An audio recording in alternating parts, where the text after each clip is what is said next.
Hi guys, welcome back to Tejas talks YouTube channel. ನಾವೀಗ present 2025 ಬದುಕ್ತಾ ಇದ್ದೀವಿ. ನಾವೇನಾದರೂ 1000 ವರ್ಷಗಳ ಮುಂದೆ ಅಂದರೆ 3025 ಬದುಕ್ತಿದ್ರೆ ಹೇಗೆ ಇರ್ತೀವಿ ಅಂತ ಈ ವಿಡಿಯೋದಲ್ಲಿ ತಿಳ್ಕೊಳ್ಳೋಣ.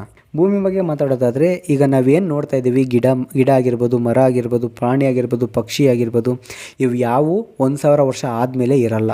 1000 ವರ್ಷ ಆದಮೇಲೆ ನಾವು ಸ್ಪೇಸ್ ಬಗ್ಗೆ ಎಕ್ಸ್ಪ್ಲೋರ್ ಮಾಡಿರ್ತೀವಿ, ಸ್ಪೇಸ್ ಬಗ್ಗೆ ತಿಳ್ಕೊಂಡಿರ್ತೀವಿ, ಬೇರೆ ಬೇರೆ ಪ್ಲ್ಯಾನೆಟ್ಸ್ಗಳನ್ನ ಕಂಡುಹಿಡಿದಿರ್ತೀವಿ. ಮೂನ್ ಆಗಿರ್ಬೋದು, ಈಗೂ ರಿಸರ್ಚ್ ನಡೀತಾ ಇದೆ, ಮೂನಲ್ಲಿ ನಾವು ಬದುಕ್ಬೋದಾ, ಮಾರ್ಸಲ್ಲಿ ಬದುಕ್ಬೋದಾ ಅಂತ. ಈಗ ಅಲ್ಲೇನಾದ್ರು ನಮಗೆ ಇನ್ಫಾರ್ಮೇಷನ್ ಸಿಕ್ಕಿ ಅಲ್ಲೇನಾರು ನಾವು ಬದುಕ್ತಿದ್ದೀವಿ ಅಂದರೆ ಅಲ್ಲಿ ಆಲ್ರೆಡಿ ಲೈಫ್ನ ಲೀಡ್ ಮಾಡೋದನ್ನ ನಾವು ಆಲ್ರೆಡಿ ಕಲ್ತಿರ್ತೀವಿ. ಬೇರೆ ಕಡೆ ಎಲ್ಲನೂ ನಾವು ಹುಡುಕಿರ್ತೀವಿ. ಆಗ ನಮಗೆ ಸ್ಟೇಟ್ಗಳು, ಕಂಟ್ರಿಗಳು ಅಂತ ಯಾವುದೂ ಇರಲ್ಲ.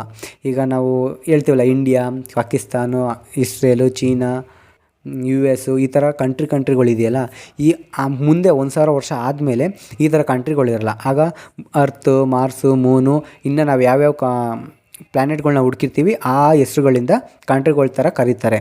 ಆ ಥರ ಅಪ್ಡೇಟ್ ಆಗ್ತೀವಿ. ಇನ್ನು ವೆದರ್, ಈಗಲೇ ವೆದರ್ ಹಾಳಾಗಿದೆ. ಯಾವಾಗ ಮಳೆ ಬರುತ್ತೆ, ಯಾವಾಗ ಬಿಸಿಲು ಬರುತ್ತೆ, ಯಾವಾಗ ಚಳಿ ಆಗುತ್ತೆ ಅಂತಲೇ ಗೊತ್ತಾಗಲ್ಲ. ಇನ್ನು 1000 ವರ್ಷ ಆದಮೇಲೆ ಇದೇ ಥರ ವೆದರ್ ಇರುತ್ತೆ ಅಂತ ಗ್ಯಾರಂಟಿ ಯಾರೂ ಕೊಡಲ್ಲ. ಎಲ್ಲ ಚೇಂಜ್ ಆಗಿರುತ್ತೆ, ನಾವೇ ಚೇಂಜ್ ಆಗಿರ್ತೀವಿ, ನಾವೇ AI ಕನೆಕ್ಟ್ ಆಗ್ಬಿಟ್ಟಿರ್ತೀವಿ. ಇನ್ನು ವೆದರ್ನ ನಾವು ಕರೆಕ್ಟಾಗಿ ನೋಡ್ಕೊಂಡಿರಲ್ಲ, ಎಲ್ಲ ಹಾಳಾಗಿರುತ್ತೆ ವೆದರು. ಇನ್ನು ಟೈಮ್ ಝೋನ್ ಬಂದರೆ ಇಂಡಿಯಾಗೆ ಒಂದು ಟೈಮು, ಪಾಕಿಸ್ತಾನಕ್ಕೆ ಒಂದು ಟೈಮು, USಗೆ ಒಂದು ಟೈಮು ಅಂತ ಇದೆಯಲ್ಲ, ಈ ಥರ ಫ್ಯೂಚರಲ್ಲಿ ಇರಲ್ಲ.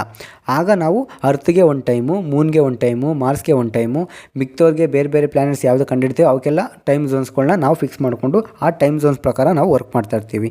ಇನ್ನು ಹ್ಯೂಮನ್ಸು, ನಮ್ಮ ವಿಷಯಕ್ಕೆ ಬಂದರೆ ನಾವು ಎಷ್ಟು ಅಪ್ಡೇಟ್ ಆಗಿರ್ತೀವಿ ಅಂತಂದರೆ, ನಮಗೆ ಏನೇ ಆದರೂ ನಮಗೆ ಗೊತ್ತಾಗುತ್ತೆ, ಬೇರೆಯವ್ರು ಏನು ಥಿಂಕ್ ಮಾಡ್ತಿದ್ದಾರೆ ಅಂತಲೂ ನಮಗೆ ಗೊತ್ತಾಗುತ್ತೆ. ಈ ಮೊಬೈಲು ಏನು ಬೇಕಾಗಿಲ್ಲ, ಮೈಂಡ್ ಥ್ರೂ ಮೈಂಡ್ ಮಾತಾಡ್ಬೋದು, ಏನು ಬೇಕಾದ್ರೂ ಮೈಂಡಿಂದನೇ ಕಳಿಸ್ಬೋದು. ಹಿಂಗೆ ಆ್ಯಕ್ಷನ್ ಮಾಡಿದ್ರೆ ಅದು ಆಲ್ರೆಡಿ ಅವ್ರಿಗೆ ಸೆಂಡ್ ಆಗಿರೋ ಥರ ಆ ಟೆಕ್ನಾಲಜಿಲಿ ನಾವು ಬದುಕ್ತಾ ಇರ್ತೀವಿ. ಅದಾದಮೇಲೆ ನಮ್ಗೆ ಇಷ್ಟ ಬಂದಂಗೆ ನಾವು ಮಾಡಿಫೈ ಮಾಡ್ಕೊಬೋದು. ನಮ್ಮನ್ನ ಕಲರ್ ಆಗಿರ್ಬೋದು, ಐ ಆಗಿರ್ಬೋದು, ಕಾಲಾಗಿರ್ಬೋದು, ಕೈ ಆಗಿರ್ಬೋದು, ಬಾಡಿ ಶೇಪ್ ಆಗಿರ್ಬೋದು, ಯಾವ ಥರ ಬೇಕು ಆ ಥರ ನಾವು ಚೇಂಜ್ ಆಗಬಹುದು. ಅಂಥ ಫೆಸಿಲಿಟಿ 1000 ವರ್ಷ ಆದಮೇಲೆ ಇರುತ್ತೆ. ಆಗ ನಾವೇ ಏಲಿಯನ್ಸ್ ಆಗಿಬಿಟ್ಟಿರ್ತೀವಿ. ಬೇರೆಯವರು ಯಾರು ಏಲಿಯನ್ಸ್ನ ಹುಡುಕಬೇಕು, ಅವ್ರನ್ನ ಹುಡುಕಬೇಕು, ಇವ್ರು ಹುಡುಕಬೇಕು ಅಂತಲ್ಲ. ಈಗ ನಾವೇ ಏಲಿಯನ್ಸ್ ಆಗಿಬಿಟ್ಟಿರ್ತೀವಿ. ಏಲಿಯನ್ಸ್ ಮಟ್ಟ ತನಕ ನಾವು ಬೆಳೆದು ಬಿಟ್ಟಿರ್ತೀವಿ. ಇನ್ನು ಊಟದ ವಿಷಯಕ್ಕೆ ಬಂದರೆ, ಈಗ ನಾವೇನು ಮುದ್ದೆ, ಸಾಂಬಾರು, ಅನ್ನ, ಪಿಜ್ಜಾ, ಬರ್ಗರು, ಚಿಕನ್ನು ಅಂತ ಏನು ತಿಂತೀವಿ, ಈ ಥರ ಊಟ ಇರಲ್ಲ ಇನ್ನು 1000 ವರ್ಷ ಆದಮೇಲೆ ಫ್ಯೂಚರಲ್ಲಿ.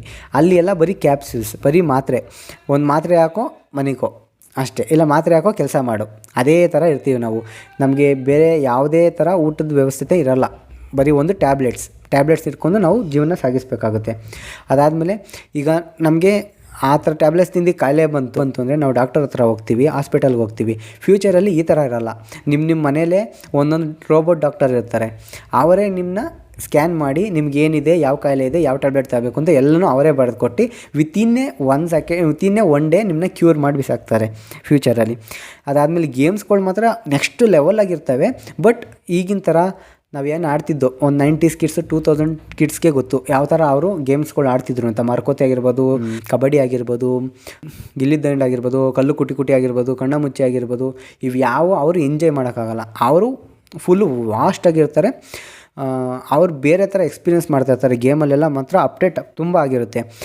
ಈಗಿನ ಥರ ಸ್ಕೂಲು, ಕಾಲೇಜು ಏನೂ ಇರಲ್ಲ ಮುಂದೆ ಫ್ಯೂಚರಲ್ಲಿ. ಯಾಕಂದರೆ ಅವ್ರ ಮೈಂಡನ್ನೇ ಆಲ್ರೆಡಿ ಇಂಟರ್ನೆಟಿಗೆ ಕನೆಕ್ಟ್ ಮಾಡ್ಕೊಂಡಿರ್ತಾರೆ, ಅವರೇ ಅಪ್ಡೇಟ್ ಆಗಿರ್ತಾರೆ.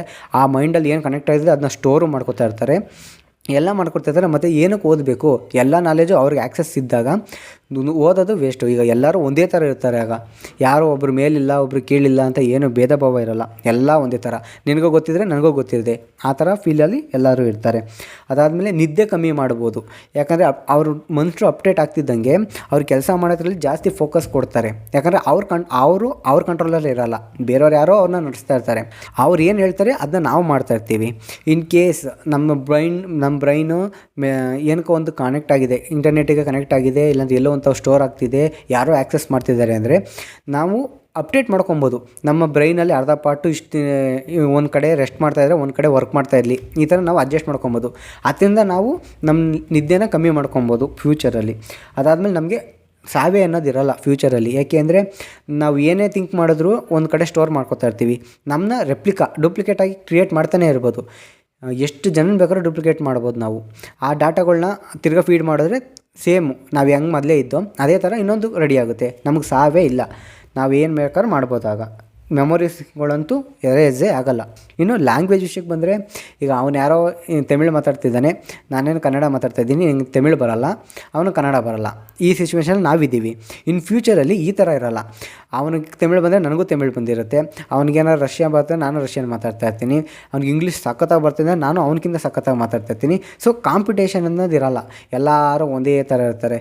ಈಗ ಒಂದು ಎಕ್ಸಾಂಪಲ್, ಈಗ ಒಂದು ಕುರಿಗಳು ಸಾಕ್ತಾರೆ ಗೊತ್ತಾ, ಗುಂಪಾಗೆ, ಯಾವ ಥರ ಒಂದು ಕುರಿ ಹಾಳಕ್ಕೆ ಬಂದರೆ ಎಲ್ಲರೂ ಬೀಳ್ತಾವಲ್ಲ, ಅದೇ ಥರ ನಾವು ಫ್ಯೂಚರಲ್ಲಿ ಇರ್ತೀವಿ. ಈಗ ನಾವು ನಮ್ಮ ಮೈಂಡನ್ನ ಯೂಸ್ ಮಾಡ್ತಾಯಿದ್ದೀವಿ. ಫ್ಯೂಚರಲ್ಲಿ ನಾವೇ ಅಪ್ಡೇಟ್ ಮಾಡಿರೋ ಕ್ರಿಯೇಚರು ನಮ್ಮನ್ನ ಯೂಸ್ ಮಾಡ್ಕೋತಾ ಇರುತ್ತೆ. ಅಷ್ಟೇ ನಡೆಯೋದು ಫ್ಯೂಚರಲ್ಲಿ.